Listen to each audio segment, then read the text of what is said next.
ఎప్పుడో 40 ఏళ్ల క్రితం కొన్న భూమి అప్పట్లో కొన్న మాటే కానీ దాని యాజమాన్యం మాత్రం వీరి చేతుల్లో లేదు. అంతా కబ్జాకోర్ల చేతుల్లో చిక్కి వందల కోట్ల ఎకరాల కొద్దీ భూముల కోసం వీరు చేస్తున్న ఈ పోరాటం ఎలాంటిది? వీరు కోరుతున్న న్యాయం ఏంటి? Have a look.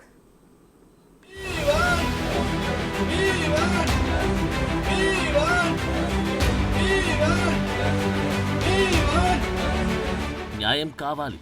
40 ఏళ్లు 600 కోట్ల విలువైన 1200 ఎకరాల పైగా భూమి.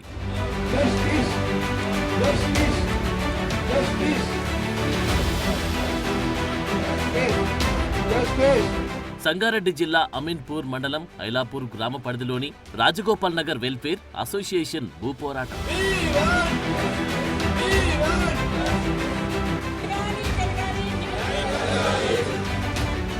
హైదరాబాద్ ఇందిరా పార్క్ లో ధర్నా చౌక్ దగ్గర తమ భూములు తమకు ఇప్పించమంటూ ధర్నా చేస్తుంది అసోసియేషన్. న్యాయం చేయమంటూ తీవ్ర ఆవేదన వ్యక్తం చేస్తున్నారు భూ బాధితులు.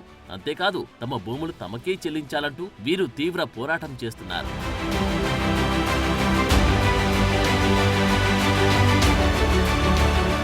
(1983, 1989) మధ్యకాలంలో కృష్ణారెడ్డిపేట పంచాయతీ నుంచి అప్రూవల్ పొంది మరీ కొనుగోలు చేసిన ఈ భూములను కబ్జా చేశారు కొందరు భూ బకాసురులు. హైకోర్టు తీర్పు అనుకూలంగా ఉన్నా తమకు న్యాయం జరగడం లేదని తీవ్ర ఆవేదన వ్యక్తం చేస్తున్నారు ఈ బాధితులు. 1996లో ఒక జాయింట్ కలెక్టర్ వచ్చాక తమకు మరింత నష్టం వాటిల్లిందని, మావి ప్రభుత్వ భూములంటూ ఆయనకెలాంటి అధికారాలు లేకుండా డిక్లేర్ చేసి మమ్మల్ని తీవ్ర ఇబ్బందుల పాలు చేశారని వాపోవడం వీరి వంతవుతుంది.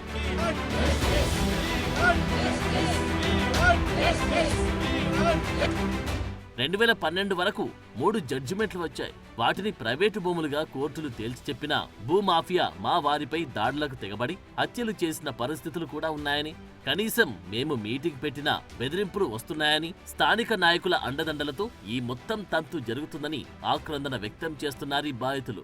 12 వరకు మాకు 3 జడ్జిమెంట్లు వచ్చాయి.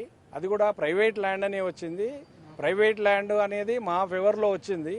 అయినప్పటికీ మళ్ళీ ఎప్పుడైతే 12లో జడ్జిమెంట్ వచ్చినప్పుడు ల్యాండ్ ఓనర్ పిల్లలు ఇద్దరు అక్కడికి వెళ్తే వాళ్ళని అక్కడ మర్డర్ చేయటం జరిగింది. తర్వాత సనత్ నగర్ బ్రిడ్జ్ మీద ఒక రమణయ్య చౌదరి అనే ఆయన మొదటి జీపీఏ హోల్డరు, వారిని కూడా చంపేశారు. ఇక్కడ భూములున్న వారు ఏమన్నారంటే, మాకీ పోరాటం ఒక తరతరాల వారసత్వంగా వచ్చిందని, కొన్నేళ్లుగా జరిగిన ఈ పోరాట క్రమాన్ని చెప్పుకొని బాధపడుతున్నారు వీరు. 2013లో రిట్టెప్పిల్ వేసుకున్నారు గవర్నమెంట్ వాళ్ళు. ఏమని ఫ్రాడ్ జరిగింది, మేము ఇది ప్రూవ్ చేసుకుంటామని రిట్టెప్పిల్ వేసుకున్నారు.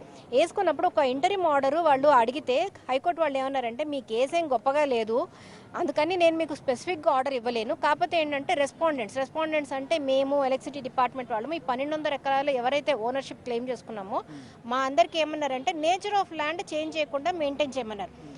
ఆ లెక్క ప్రకారం మేమే ఓనర్స్ మీ. హైకోర్టు కూడా ఏమి యాక్సెప్ట్ చేస్తుందంటే మేము ఓనర్స్ మీ, మేము రెడీగా ఉన్నాము నేచర్ ఆఫ్ ల్యాండ్ మార్చకూడదని.